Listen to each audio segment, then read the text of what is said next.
Alors bonjour à tous et bienvenue sur cette toute nouvelle chaîne YouTube Bourse et Simplicité sur laquelle on va parler, comme vous l'aurez deviné, de la bourse, des investissements et de pourquoi c'est très important aujourd'hui de faire travailler son argent et de ne pas le laisser dormir et pourrir sur des comptes bancaires ou sur des livrets d'épargne très peu rémunérés. Bien évidemment, je vais vous en parler de manière assez simple. Je ne vais pas trop rentrer non plus dans des détails techniques, mais je vous donnerai quand même pas mal de choses que j'ai apprises au fur et à mesure de mes années d'investissement. Donc du coup sur cette vidéo, bah voilà, je vais vous parler de mon portefeuille complet. Qu'est-ce que j'ai mis dedans, quelle allocation et pourquoi j'ai choisi d'investir dans tel type d'actifs et pas dans d'autres. Je vais aussi vous parler de ma stratégie d'investissement pour 2026, quels sont mes objectifs et dans quoi je vais investir et dans quoi je ne vais pas investir. Voilà, donc du coup je vais vous montrer mon portefeuille à peu près en toute transparence, hein, globalement à peu près dans tout ce dont aujourd'hui je suis investi. Et comme ça vous permettra, vous, d'avoir une vision globale de mon portefeuille, de pouvoir le comparer au vôtre si vous êtes un investisseur, et de potentiellement aussi vous donner envie d'investir si vous vous y intéressez, mais que vous n'avez jamais osé passer le pas. Voilà, donc je dois quand même vous avertir que je ne suis pas un conseiller en investissement, je ne suis pas un professionnel, je suis comme beaucoup un autodidacte, j'ai tout appris par moi-même, donc principalement en lisant des livres et en regardant des vidéos. Et surtout, la chose la plus importante, en faisant les choses par moi-même. Donc bien évidemment, comme tout le monde, j'ai fait des erreurs. Je vous en parlerai potentiellement dans d'autres vidéos si ça vous intéresse. Et voilà globalement. Alors, qui je suis? Globalement et rapidement, j'ai 30 ans. J'ai commencé à investir en 2019, donc pendant la crise des Gilets jaunes. Et surtout la crise politique qu'on a eue pour les retraites, voilà.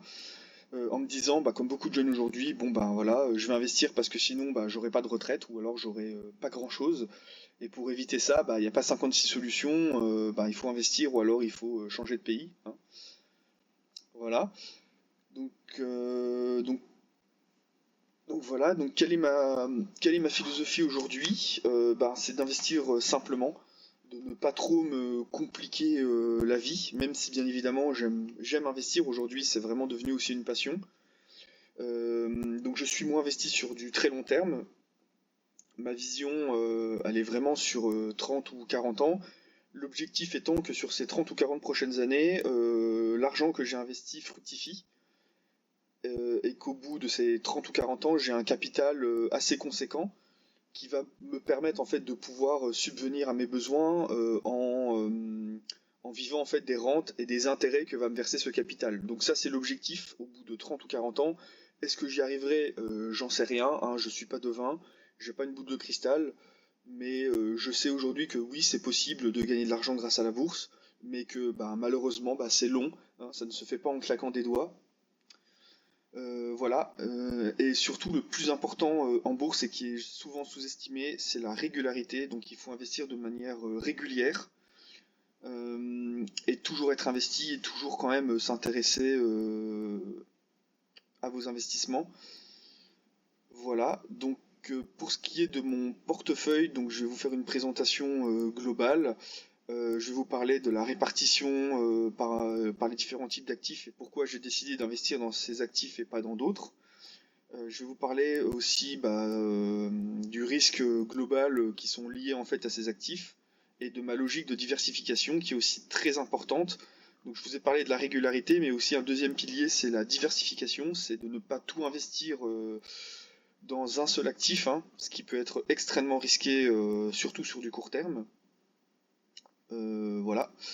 Alors, pour ce qui est de mon portefeuille global en janvier 2026, donc pour vous donner une vision un peu globale, donc mon capital représente environ 73 000 euros à l'heure actuelle. J'ai 20 000 euros de liquidité, donc à peu près 15 000 euros. Alors, ça fait un peu beaucoup en liquidité, mais pourquoi? Parce que j'ai l'objectif d'acquérir ma résidence principale dans l'année à venir, on va dire. Donc je cherche, hein, je regarde un peu l'immobilier. Voilà, donc c'est pour ça que je garde de la liquidité pour un apport immobilier futur. Mais ensuite, cette ligne liquidité, une fois que j'aurai trouvé ma résidence principale, va descendre, hein. Je laisserai à peu près 10%. Voilà. Ensuite, donc j'ai 60% en actions, donc à peu près 45 000 euros. Donc ça, c'est vraiment le cœur de mon portefeuille, ce sont les actions. Donc majoritairement, je n'ai choisi que des ETF, pas d'actions individuelles, vraiment dans une optique passif. Voilà. Ensuite, j'ai de l'immobilier papier dans une assurance vie, donc des SCPI, tout simplement. Donc aujourd'hui, c'est un petit pourcentage, ça représente 5%, même pas, de mon investissement global. L'objectif étant du coup sur l'année 2026 de renforcer les SCPI, tout simplement dans une optique de diversification, d'accord, de mes actifs. Et du coup, j'ai une poche très spéculative, donc que sont les crypto-monnaies, donc avec un potentiel d'explosivité très fort dans les années à venir. Mais bien évidemment, je reste quand même prudent sur les crypto-monnaies dans le sens où elles peuvent aussi très fortement baisser. Voilà, donc ça représente à peu près 10% pour le moment de mon portefeuille. Alors je vais renforcer ma position crypto à peu près 15%. Et globalement, sur tout mon portefeuille, j'irai pas au-dessus de 15% car après ça devient vraiment trop risqué. Euh, et du coup voilà. Donc je vais vous montrer mon portefeuille action. Donc, mon portefeuille action est sur un PEA, investi majoritairement en ETF. Voilà, donc pour investir, donc j'ai choisi Boursorama. Donc comme ça me permet aussi d'avoir une deuxième banque, hein, sachant que j'ai une première banque principale. J'ai choisi aussi une deuxième banque, hein, pour diversifier aussi mes banques. Donc comme vous pouvez le voir, donc sur mon PEA, j'ai du coup 44 000 euros, voilà, sur la totalité de mon PEA. Donc je l'ai ouvert le 2 novembre 2020. Je suis en gestion libre, voilà. Et vous voyez donc le plus important, voilà, donc les plus-values latentes. Je suis à en ce moment 11 500 euros de plus-value latente, donc 35%. Donc sur les 5 dernières années, franchement, c'est une très belle performance, sachant que moi j'investis tous les mois. J'investis à peu près 500 euros par mois. Donc forcément, cela diminue ma performance globale. Voilà. Donc vous voyez qu'au total, le cumul de mes versements depuis le début est de 32 300 euros. Donc j'essaye à peu près d'investir 500 euros par mois. Même si pour cette année 2026, je vais ralentir mes investissements sur le PEA et sur les actions pour renforcer, comme je vous l'ai dit, mes positions sur les SCPI et la crypto-monnaie. Voilà. Mais je continuerai quand même à investir un petit peu dans le PEA. Donc pour vous donner une vision globale de mon PEA,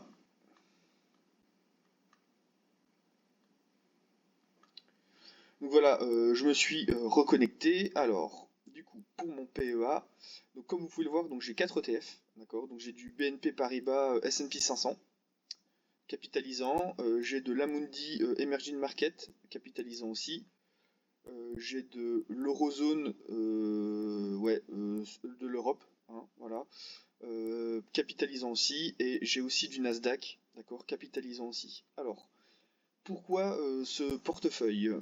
Tout simplement, donc le S&P 500, bien évidemment, c'est le moteur principal de l'économie, mais je vais éviter de trop le surpondérer. Malheureusement, il y a beaucoup trop de portefeuilles qui sont surpondérés au niveau de l'US et surtout de la tech US, ce qui potentiellement est un peu dangereux quand même au vu pardon, des niveaux de prix aujourd'hui du cours sur les États-Unis et la tech. C'est quand même assez dangereux. Donc ça, il faut faire attention. Et bien évidemment, donc je suis dans l'optique d'une diversification de mon portefeuille. Donc je suis investi en Asie et dans les pays émergents. Et bien évidemment en Europe aussi. Et comme vous pouvez le voir sur du coup les 5 dernières années, donc le Nasdaq a fait à peu près 58% de performance dans mon portefeuille. L'Eurozone a fait 37%. Les pays émergents ont fait 22%, donc ils sont vraiment revenus très très fort cette dernière année, car avant ils étaient en négatif, hein, il y a 2-3 ans ils étaient en négatif, et du coup le S&P 500 lui est à 34%. Donc pour vous montrer à peu près la répartition, c'est où? C'est ici dans performance. Je vais vous montrer la répartition de mon portefeuille, donc déjà voilà, je vous montre à peu près la performance sur 5 ans. Donc sur 5 ans, vous voyez mon portefeuille a fait 71% de performance depuis le début. Donc ça, c'est les 500 premiers euros que j'ai investis. Donc eux, ils ont fait 71% de performance. Donc globalement, imaginons j'aurais investi 100 000 euros au tout début de mon portefeuille. Et ben aujourd'hui, j'aurai à peu près 170 000 euros. Voilà, donc 70 000 euros de plus-value. Du coup, j'ai que 30% parce que moi, bah, j'ai investi tous les mois, d'accord, hein, mois par mois, pendant les 5 dernières années. Donc vous voyez, j'ai investi là, là, en bas, en haut, ici, les droits de douane de Monsieur Trump hein, qui sont ici, d'accord, etc., etc. Et donc pour ce qui est de la répartition de mes 4 ETF, donc le S&P 500, le S&P 500 pardon, représente 56%, le Nasdaq représente à peu près 13%, le Amundi représente à peu près 16%, et enfin Amundi Europe, et le pays émergent représente 15%. Donc je suis dans l'optique de modifier un peu euh, mes investissements sur ces ETF. Donc l'objectif en fait serait d'investir plus dans les pays émergents et dans l'Europe et un peu moins dans le Nasdaq et les États-Unis. Donc globalement les États-Unis, j'aimerais bien qu'ils représentent à peu près 45% de mon portefeuille, 10% pour le Nasdaq, 25% pour le pays émergent et entre 20 et 25% pour l'Europe. Voilà, comme ça je serais vraiment diversifié géographiquement au niveau de mes ETF. Et du coup, je vais vous montrer du coup mon contrat d'assurance vie. Alors, pour ce qui est du coup de l'assurance vie, donc mon assurance vie, j'ai que 3 000 euros. Donc l'objectif étant de renforcer l'assurance vie. Donc comme vous pouvez le voir, j'ai des SCPI, donc j'en ai 3. J'ai la Imorant, j'ai la Mistral Sélection et la Sophie Dynamique, avec un peu de fonds euros aussi, ce qui est obligatoire dans une assurance vie. Du coup, voilà pour ce qui est de mes investissements en assurance vie. Donc, je vais renforcer cette poche-là pour vraiment être diversifié. Et voilà globalement la vision un peu de mon portefeuille.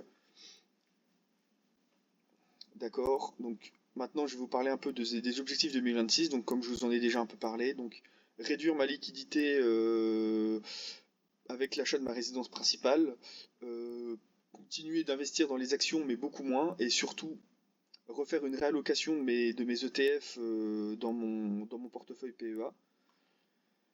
Ensuite, du coup, réinvestir plus dans l'immobilier papier, voilà, donc principalement les SCPI, et réinvestir aussi un peu plus dans les crypto-monnaies. Voilà, pour ensuite essayer au bout de la fin de l'année 2026 d'arriver à peu près à cette pondération. D'accord? Voilà. Donc 10%, 60, 15, 15. À peu près. Ok? Voilà. Donc je vais vous parler maintenant des investissements dans lesquels moi personnellement je n'investis pas. Donc par exemple, eh ben, le trading. Donc j'ai fait du trading, j'ai commencé à investir avec du trading, d'accord. Alors c'est pas vraiment de l'investissement, hein. Le trading, c'est très bien si vous voulez vraiment gagner de l'argent très vite, mais vous pouvez aussi en perdre très vite. Donc le trading, personnellement, j'en fais plus parce que j'ai fait des erreurs. J'ai failli perdre tout ce que j'avais investi dedans, donc je n'y retournerai pas. C'est pas du tout fait pour moi et puis surtout ça demande beaucoup de temps. On croirait pas comme ça, mais le trading, ça demande vraiment beaucoup de temps. Et aujourd'hui, il y a aussi beaucoup trop d'arnaques qui existent, hein, surtout avec les vendeurs à Dubaï, etc. Machin. Donc du coup, moi, je n'y mets plus vraiment les pieds. Maintenant, je suis vraiment un investisseur passif. J'investis sur du long terme. Voilà. Et du coup, ben, il est important de rester aligné à sa stratégie. Donc voilà, ma stratégie, comme je vous l'ai dit, c'est un horizon de temps de 30 ou 40 ans, avec l'objectif de faire fructifier un patrimoine financier, donc de faire fructifier mon capital, pour ensuite vivre des rentes que va me verser ce capital, d'accord? Voilà. Et donc ça, bah, ça se fera pas du jour au lendemain. Malheureusement, bah, il n'y a pas de formule magique, hein, ça prend du temps.